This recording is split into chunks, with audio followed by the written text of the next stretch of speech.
हाजी Mohammad Nawaz Pappu senior नायब सदर अनवर ताजरान हार रोड की जानिब से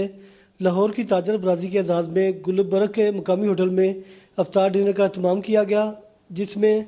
परवेज़ मलिक, अंजम महमूद भट्ट, मोहम्मद अली मियाँ, इरफान इकबाल शेख, माजिद ज़हूर, शाहीन नज़ीर, मियाँ उस्मान, चौधरी आमिर सदीक, सोहेल भट्ट, शबीर लब्बा, बाबर अली ख़ान, अमीन मज़हर भट्ट, मलिक अमानत, आमिर ख़ान, वकार हुसैन, मिर्ज़ा यूनुस बेग, अतीकुर रहमान, आमिर सोहेल, आगा जुल्फ़कार, जावेद भट्टी, फ़ियाज़ चौधरी, हाजी अशफाक, जबरान अली, आसिफ भट्ट, मोहम्मद सईद, ऐसा मख्तर, ज़फ़र इकबाल, वकील अहमद और लाहौर के ताजरों की एक कसीर तादाद ने शिरकत की।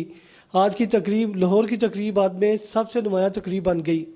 जिसमें मेहमानों की तवाज़ा के लिए बटेर, पाए, मटन, चिकन दाबू, निहारी और मुख्तलिफ़ अक़साम के खाने रखे गए, जिससे वो लुत्फ़अंदोज़ होते रहे। तकरीब में शबीर लब्बा की बेगम की रूह के साले सवाब के लिए अमीन मज़हर भट्ट ने खुसूसी दुआ करवाई। कैमरा मैन अब्दुल्ला सुल्तानी के हमरा